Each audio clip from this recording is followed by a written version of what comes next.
Right now, somewhere out there, life is knocking somebody flat on their back. Job gone, relationship in ruins, reputation dragged through the mud.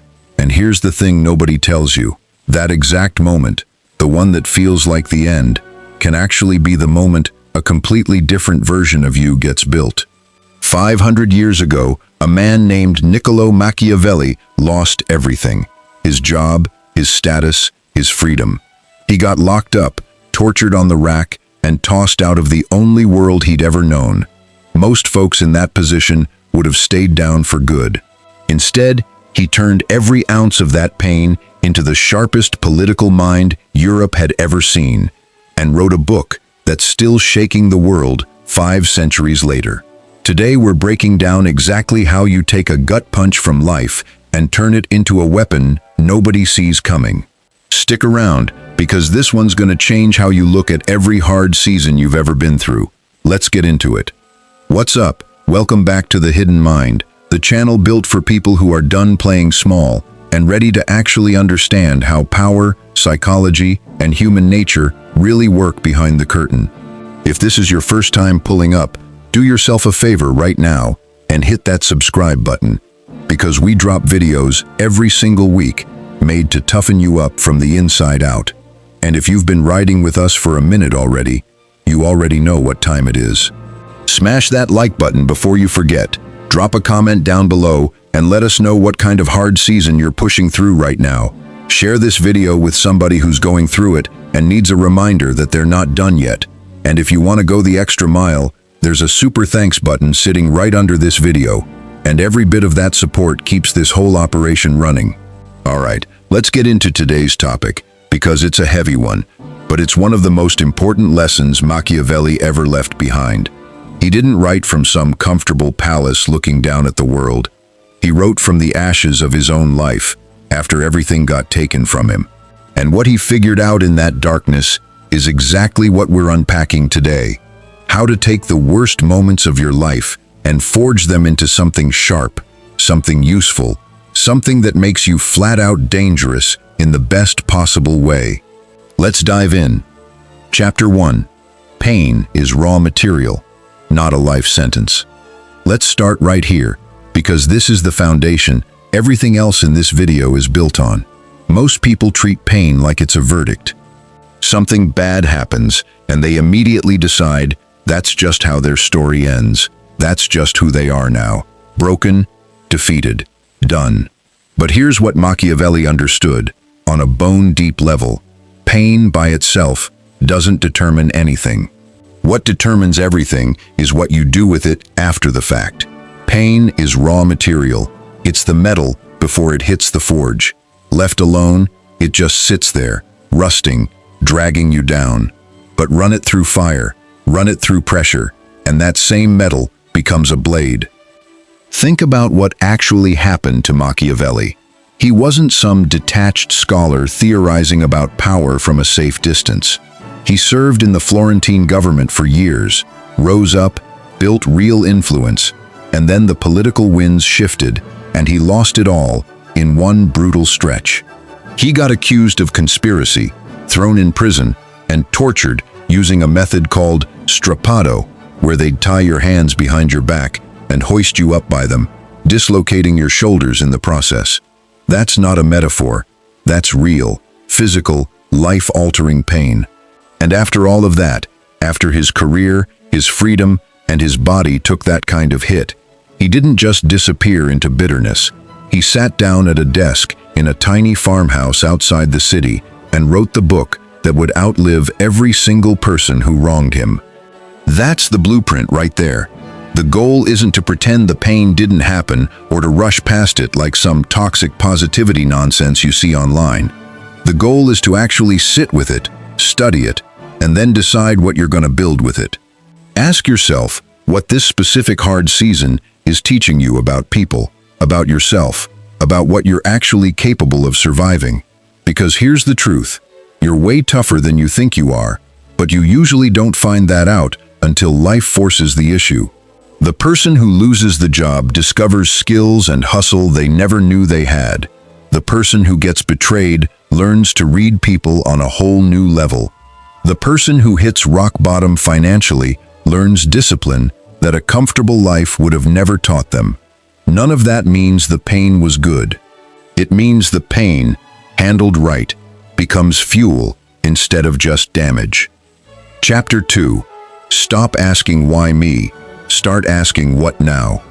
There's a trap that swallows people whole when life turns against them, and it's this endless loop of asking why me, why now, why did this have to happen? And look, that question is human. Everybody asks it. But here's the problem. It's a dead-end question. There's no version of asking why me that actually moves you forward an inch.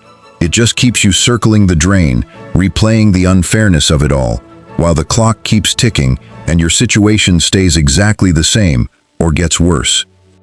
Machiavelli didn't spend his exile drowning in self-pity, at least not for long. Sure, he felt it.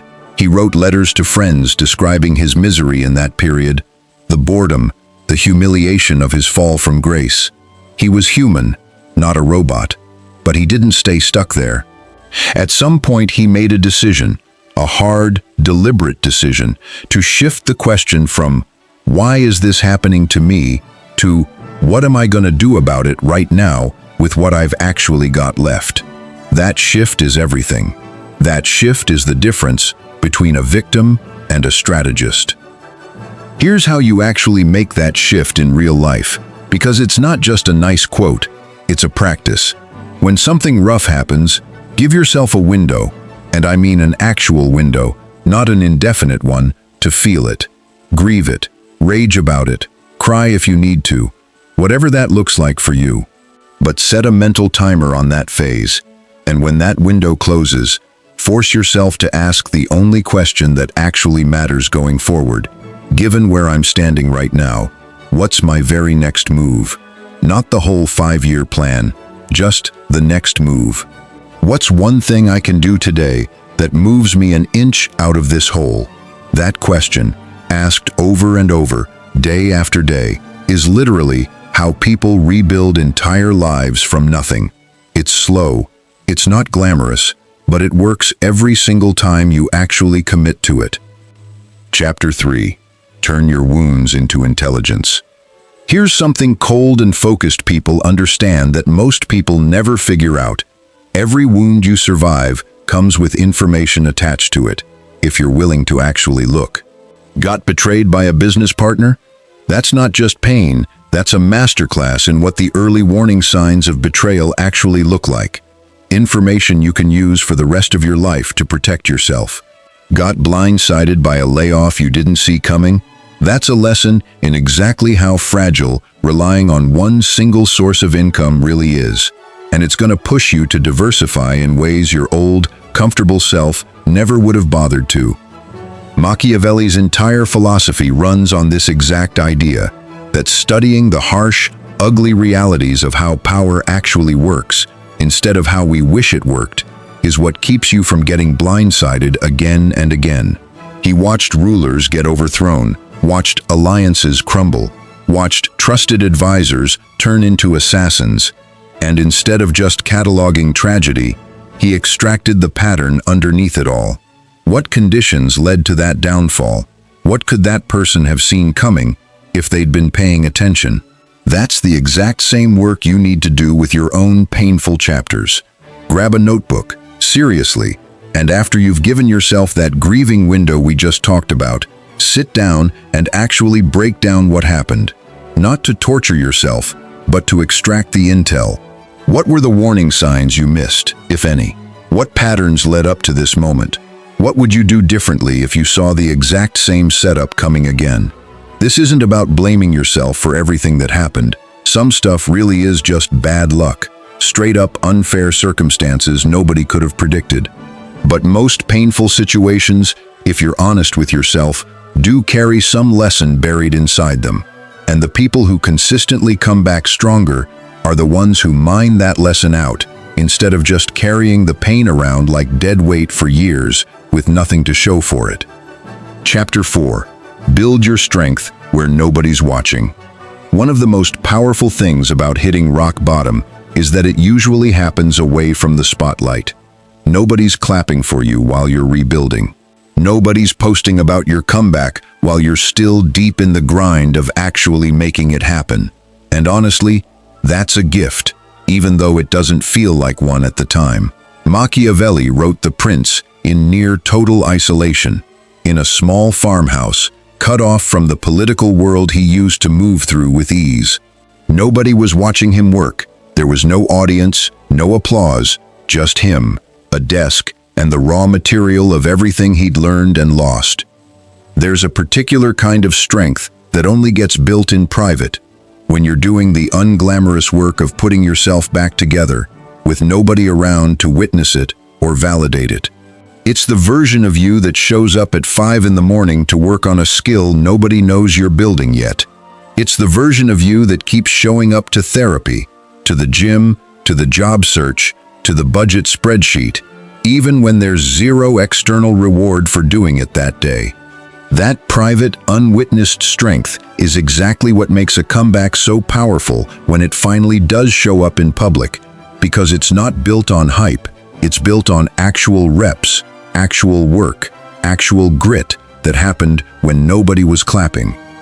If you're in that phase right now, the invisible grind phase, where it feels like nothing's happening and nobody notices the effort you're putting in, understand that this is exactly where the real transformation is taking place. This is the forge. This is where the weapon actually gets made. The people who skip this phase, who try to shortcut straight to the glory without putting in the quiet, private work first, almost always end up with something hollow that cracks under the first real pressure test. Stay in the forge as long as it takes. The heat is doing exactly what it's supposed to do. Chapter 5. Let betrayal sharpen you, not poison you. Betrayal hits different than almost any other kind of pain, because it comes from somebody who was supposed to be on your side. Machiavelli knew this intimately.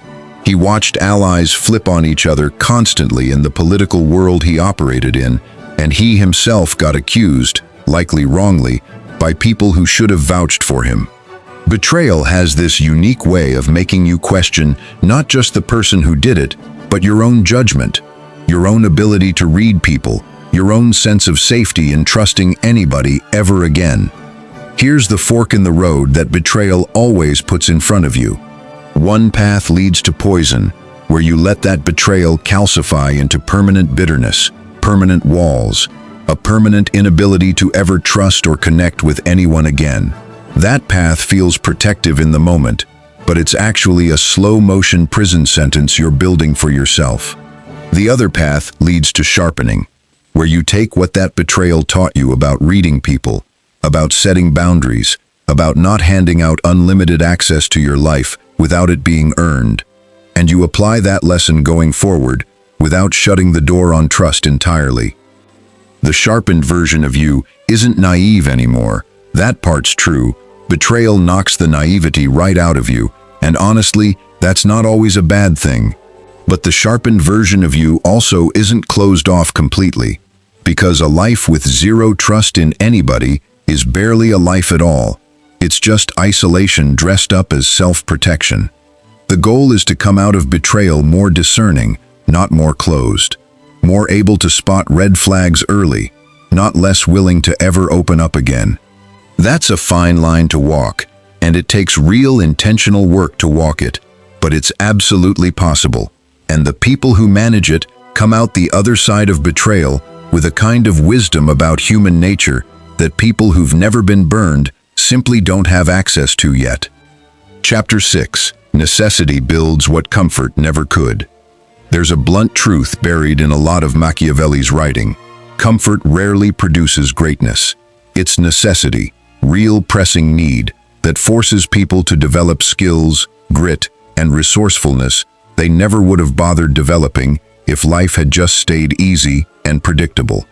Think about it honestly. How many times in your own life did real growth happen during the easy, comfortable stretches, versus how many times it happened when you were backed into a corner with no other option but to figure something out?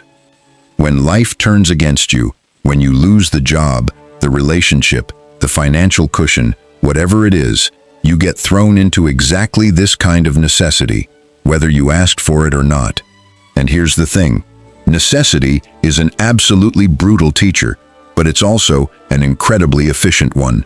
You learn skills under pressure at 10 times the speed you would have learned them voluntarily, because the stakes are real and the deadline is now, not someday.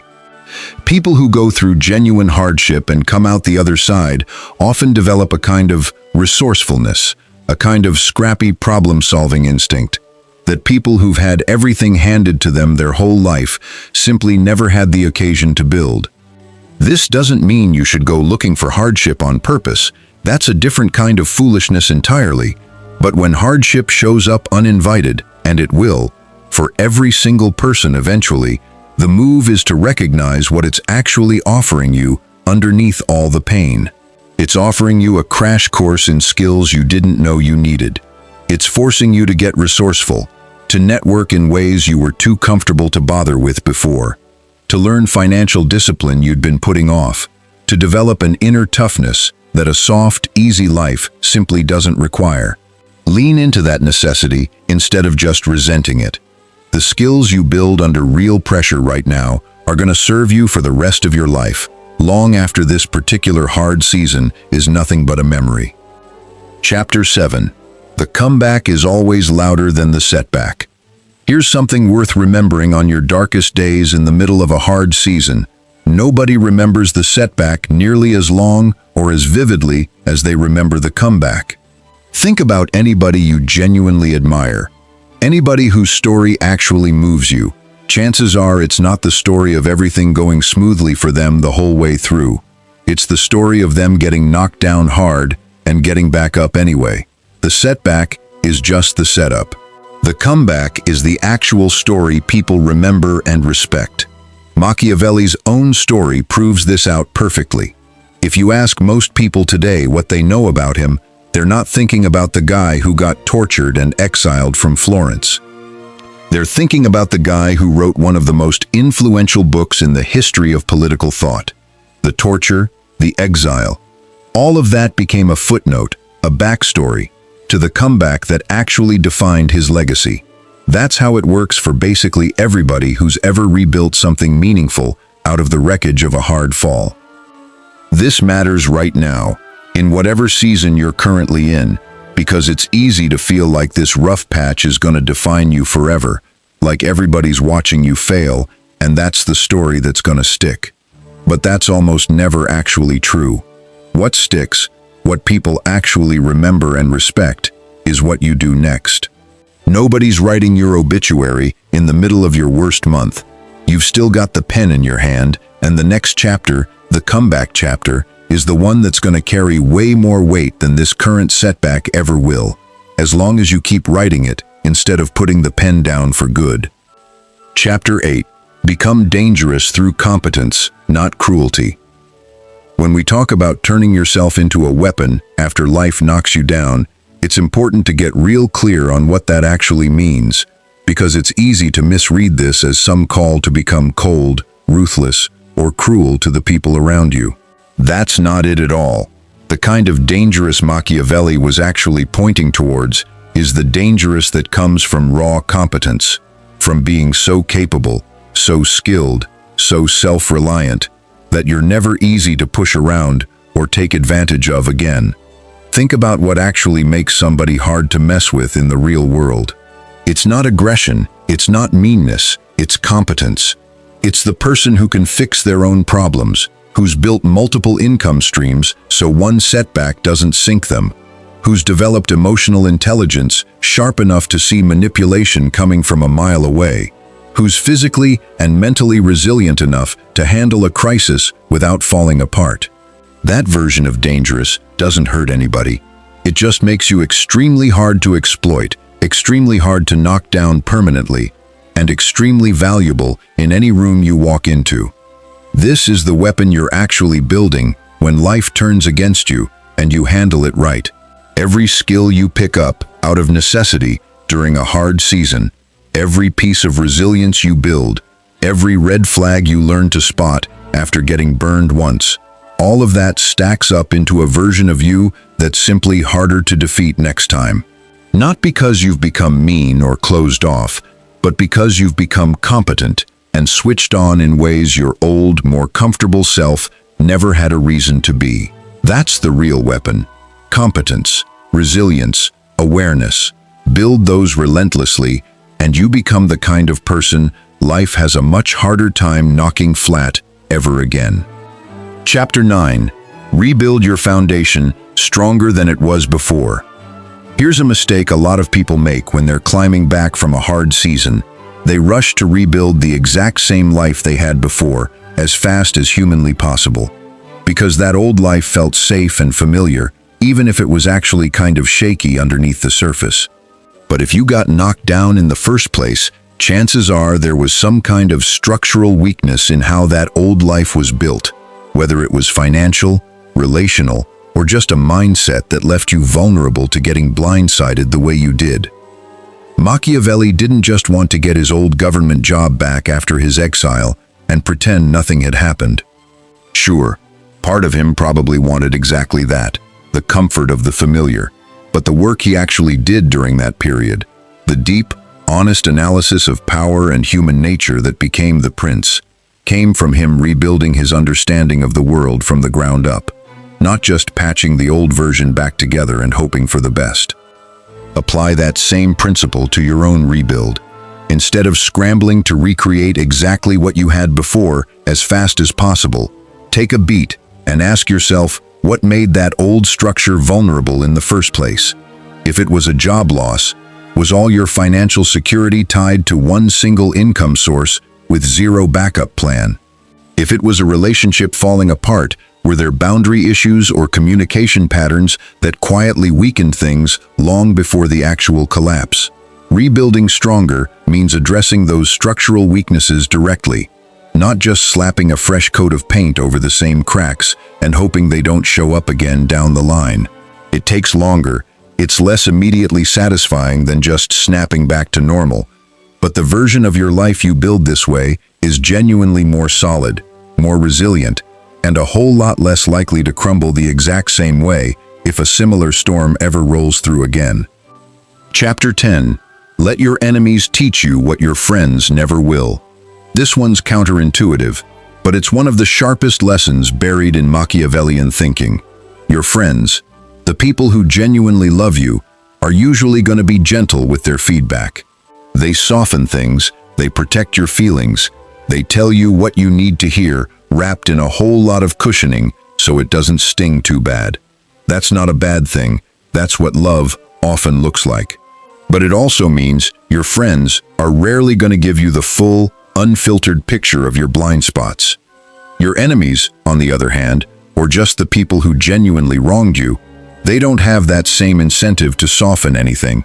If somebody betrayed you, manipulated you, or took advantage of you, study exactly how they did it, without any of the emotional cushioning your friends would naturally add. What weakness did they see in you that they decided to exploit? What blind spot let them get away with it for as long as they did? This isn't about becoming paranoid or turning every painful relationship into an obsessive case study. It's about being willing to extract a hard, honest lesson from the people who hurt you, precisely because their actions toward you were so unfiltered and revealing about exactly where your vulnerabilities used to sit. Machiavelli studied his political enemies just as closely, arguably more closely, than he studied his allies, because his enemies showed him exactly what ruthless ambition looked like up close, exactly what tactics worked, and which ones backfired. That kind of study isn't about becoming bitter or vengeful. It's about becoming educated by the very people who thought they were just hurting you, when really, if you play it right, they end up teaching you something incredibly valuable about the world and about yourself in the process, completely against their own intentions. Chapter 11. Forge patience into your revenge, if you even need one. Let's be honest, when life turns against you because of somebody else's actions, there's often a real, human desire for some kind of payback, some kind of justice, some kind of moment where the people who hurt you finally see you win. Machiavelli wasn't shy about the value of strategic patience when it came to this exact feeling. He understood that acting on revenge impulsively, in the heat of the moment, almost always backfires and makes your situation worse, not better. But he also understood that quietly, patiently building yourself back up into a position of strength is its own form of justice, often a far more satisfying one than any impulsive act of revenge could ever deliver.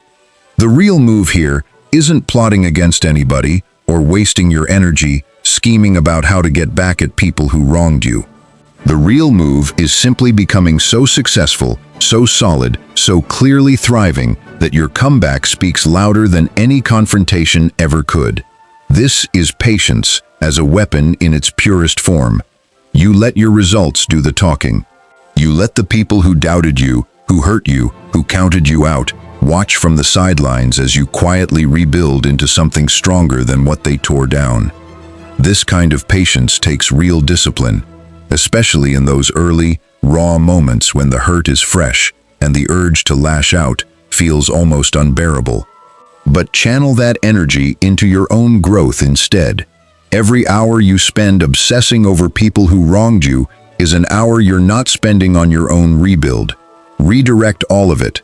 Let your silence in the moment, followed by your undeniable results down the road, be the only statement you ever need to make.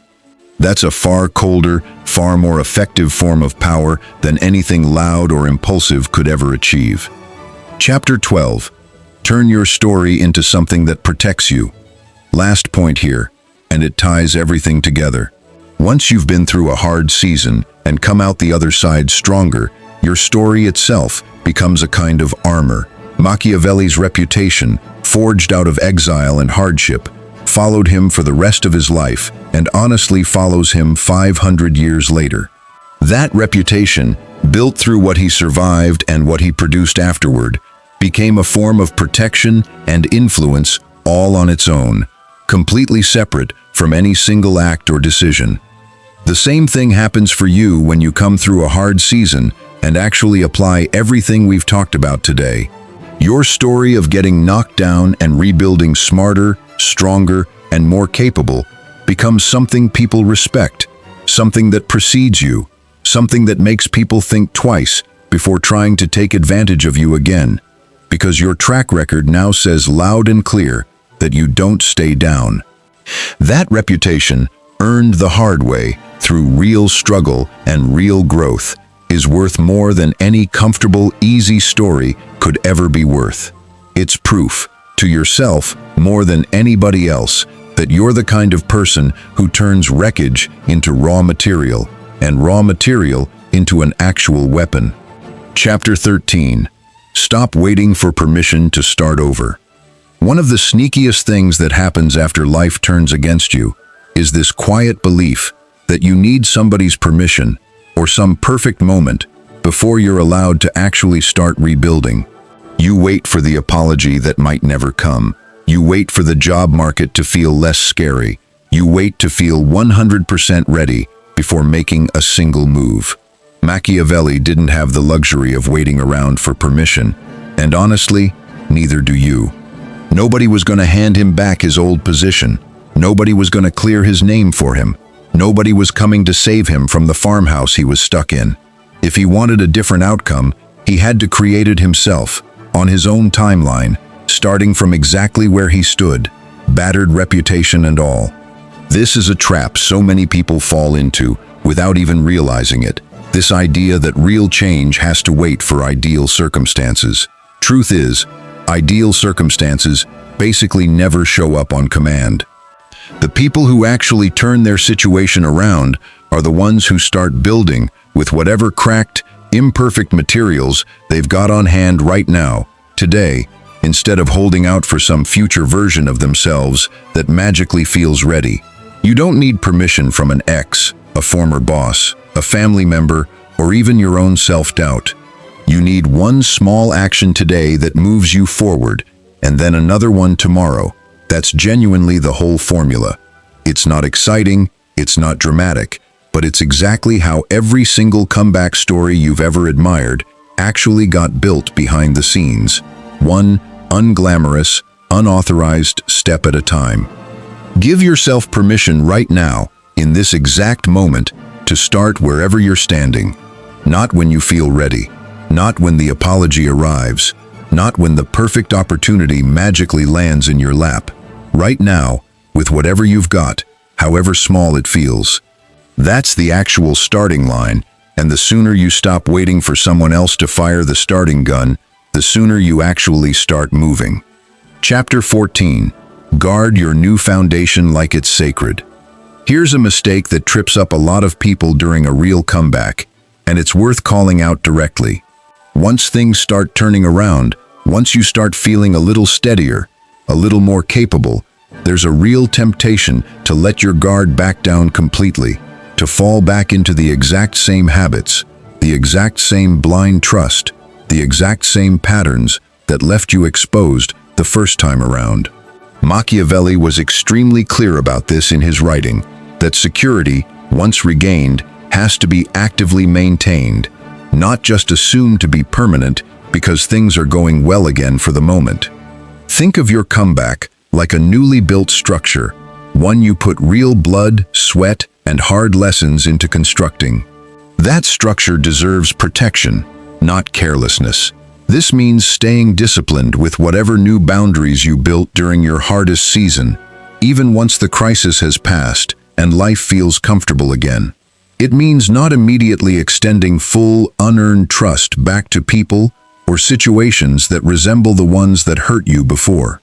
It means checking in with yourself regularly, asking honestly, am I maintaining the lessons I learned, or am I slowly sliding back into the exact same blind spots that got me knocked down last time? This isn't about staying paranoid or defensive forever. That's its own kind of prison. It's about respect, real respect, for how hard you worked to rebuild what you've got now.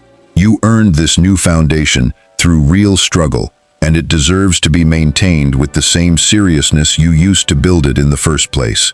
Check the cracks regularly. Reinforce what needs reinforcing. And never let comfort talk you into believing that vigilance is no longer necessary just because the storm has passed for now.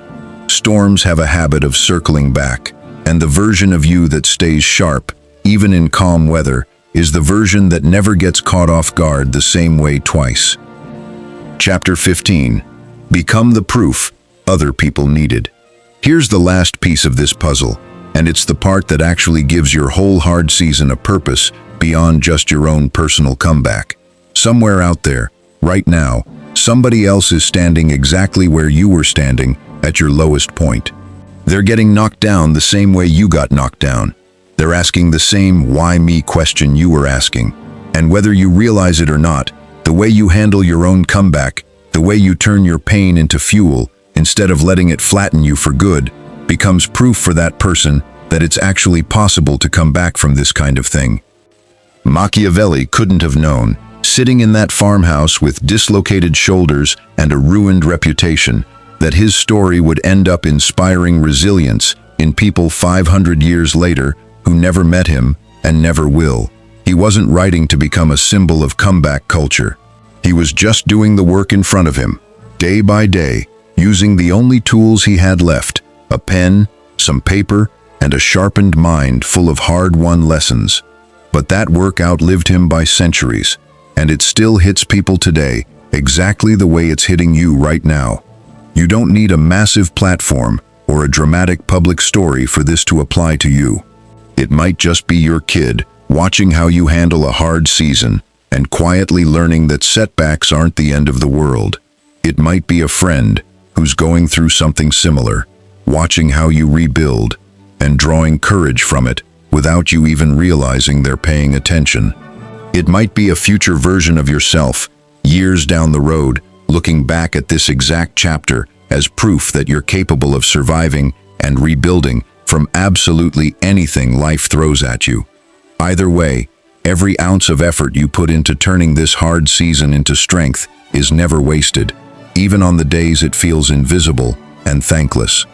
Somebody, somewhere, including maybe your own future self, is gonna need that proof. Make sure it's there, when they come looking for it. Quick recap before we wrap up. Let's run through everything real quick so it locks in. Number 1, treat pain as raw material you can shape, not a permanent verdict on who you are. Number 2, asking why me and start asking what's my next move right now. Number 3, mine your wounds for actual intelligence instead of just carrying them around as dead weight. Number 4, do the real rebuilding work quietly, in private, where nobody's watching or clapping yet. Number 5, let betrayal sharpen your judgment instead of poisoning your ability to ever trust again. Number 6, lean into necessity, because it builds skills comfort never will. Number 7, remember the comeback always ends up louder and more memorable than the setback. Number 8, become dangerous through competence and resilience, never through cruelty. Number 9, rebuild your foundation stronger and more solid than it was before, not just an identical copy of the old, shaky version. Number 10, let your enemies teach you the blind spots your friends are usually too kind to point out.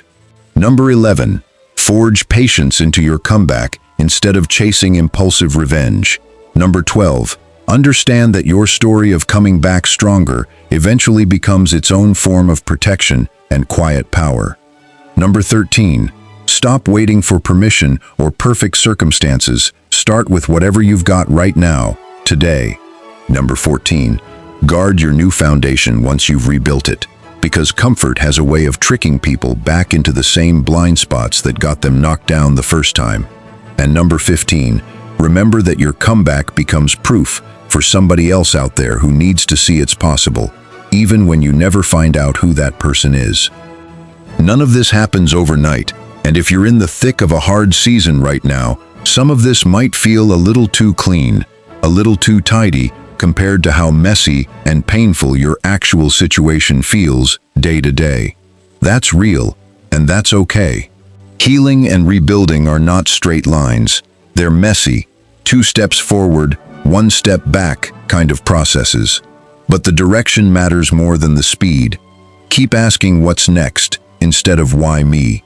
Keep mining the lessons out of the pain instead of just carrying it. And trust that the version of you being forged right now, in whatever fire you're currently standing in, is going to be sharper, steadier, and a whole lot harder to knock down than the version of you that walked in. And that's a wrap on today's breakdown of how to turn life's hardest hits into your sharpest weapon, straight from the exile and comeback of Niccolo Machiavelli himself.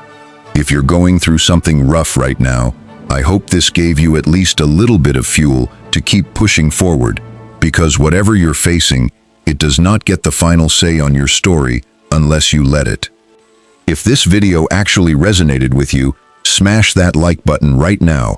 It makes a genuine difference for this channel and helps get this message in front of more people who need it. Drop a comment down below and tell me what hard season you're currently turning into fuel. I read every single comment, and I'm rooting for you far. Share this video with somebody in your circle who's going through a rough patch right now and needs a reminder that a comeback is still fully possible for them. And if you haven't subscribed to The Hidden Mind yet, hit that button and turn on notifications, because we're back every single week with more videos built to sharpen your mind and toughen up your spirit. If you want to support this channel directly, there's a super thanks button right below this video, and every bit of that support helps us keep this thing going strong. Until next time, stay sharp, keep building in the dark, and remember, the comeback is always louder than the setback. This has been The Hidden Mind, and I'll catch you in the next one.